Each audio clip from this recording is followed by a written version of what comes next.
Hello, I'm Ed O'Keefe, and today for Major Garrett in Washington. Welcome to The Takeout. The killing in Iran is stopping.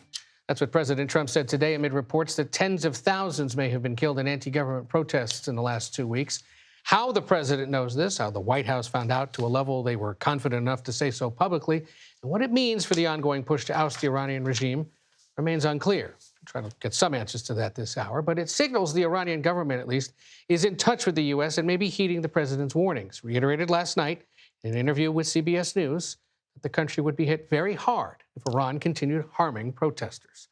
The encouraging news from Iran came amid what appeared to be difficult conversations today between senior administration officials and representatives from Denmark and Greenland. The president insists the U.S. needs to control the island, and the Danish foreign minister walked out of the meeting to tell reporters the two countries continue to agree to disagree. And then there's Venezuela.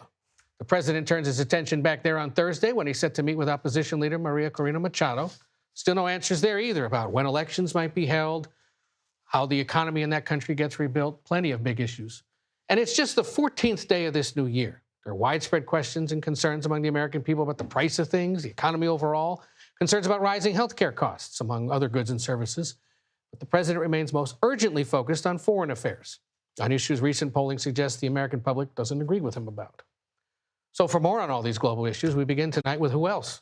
Our chief foreign affairs correspondent and Face the Nation moderator, Margaret Brennan. Great to see you. Good to be here. Thank you for being here on what is, for Spin the Globe, a busy day. Let's begin with Iran. I want to actually play for the viewers what the president had to say in the Oval Office as he announced that apparently there may be an easing of hostilities in Iran. Take a listen. Been notified and pretty strongly, but we'll find out what that all means. But we've been told that the killing in Iran is stopping, and it's stopped, and it's stopping. And there's no plan for executions or executions. So I've been told that on good authority. We'll find out about it. So he now says it's over, or at least that the killing is stopping. What do we know about the situation that stayed on the ground there? Well, what we know from sources in the region is that there is the assessment from many regional allies that the regime has begun to really reestablish control. In other words, really through violence, reestablish control over the protesters. Does that mean the movement and the protests have completely stopped? That's something only time will tell.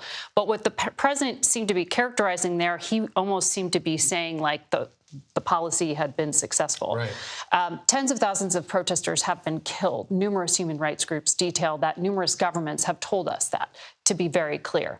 What we are seeing in the region happen today are the things that you do to prepare the president for the potential of a strike so that it minimizes blowback for Americans. So we saw a number of things. You saw the U.S. Embassy in Saudi Arabia warn Americans to avoid trips to military bases. Yeah. You saw in Qatar drawdown of personnel from the bases there. You saw other positioning, clearing the space. Why do you do that? So that after you strike, you don't get hit back in a way that makes a spiral happen here. But then you heard the president there, and you played just one bite. But Ed, I have to repeat for you something that shocked me, because it appeared the president was repeating government propaganda. He said that the body bags that you have seen in the streets over the past few days were from people who were shooting at them, meaning security, and they were shooting back. It's one of those things. So what is he signaling there? That he's okay with what the regime was doing is how it could be interpreted. It could be interpreted that way. I've reached out to Iranian officials who have not confirmed that there was direct contact like the president characterized here. Why would we ask that? Well, because just yesterday, the president of the United States said that he had canceled all meetings with Iranian officials. Yet today, in front of the cameras, he said he did have contact. The Iranian foreign minister, who is from the relatively more moderate part of an extremist government, has been making public statements and signals that they'd like an off-ramp here. Yeah. So that continues. Stay tuned. Exactly. And just a few hours before the president said all this, across the street in the old executive office building was the vice president and the secretary of state meeting with the foreign minister of Denmark and essentially the head of Greenland or one of their representatives. Yeah. And that didn't go well either.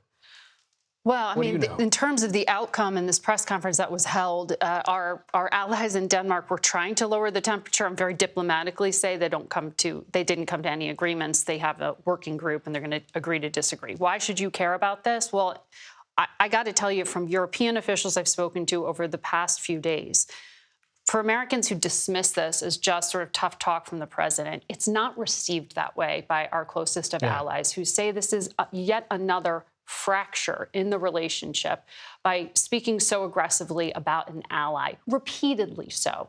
And in that meeting, the Danish officials were walking in hoping to hear that the president wasn't serious about establishing political control, that maybe he really was just trying to negotiate up an extension of the U.S. military presence that's already in Greenland.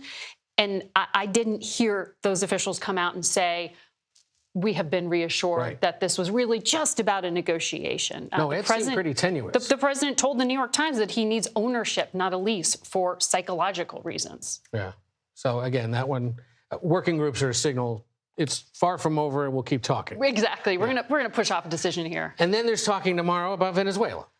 About Venezuela, Ed, you know this because you were speaking with a member of the opposition. There are a number of Venezuelans in town right now. You are hearing about Maria Corina Machado, the Nobel Prize winner, who, by international accounts, including the government of the United States, her party won the outcome of the last election there, albeit an election that Maduro stole. The United States had recognized that. She's going into the Oval Office and expecting to meet with President Trump, also go to Capitol Hill. At the very same time, you have in town, for the first time, members of the regime, of the Maduro regime, albeit the regime minus Maduro. It's his entire, infrastructure that he set up. Their representatives are here trying to reestablish the old embassy in Georgetown, to reopen diplomatic contact. So while the United States is not technically recognizing and giving legitimacy to the Maduro government, now led by Delcy Rodriguez, they are making the plans to do so while they are meeting with the opposition leader.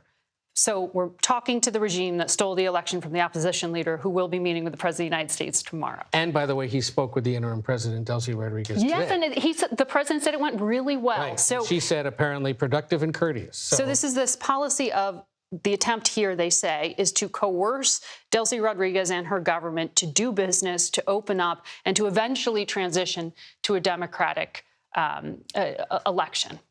But the timeline that the energy secretary gave me on Sunday on Face the Nation, when I said, how long is this going to take? He was talking about America being involved for 1 to 2 years. So that is not a quick transition to democracy by any account. And you just wonder, how long will the people of Venezuela on the street be patient with that? Are they okay with a 2-year transition, or do they want something sooner? Well, the United States left in control the people who have the guns. As the energy secretary said to me, we have to talk to the guys with the guns now.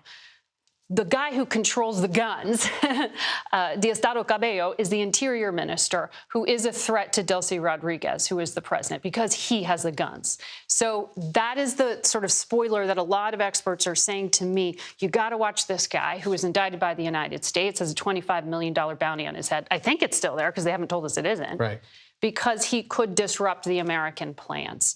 And at one point, the U.S. had been signaling they could do another kind of snatch and grab operation if he gets out of line. So stay tuned on this. We didn't even talk about Cuba, Ed. There's so much happening at once. And he's got to run this country, too, by the way. Also that. Yeah.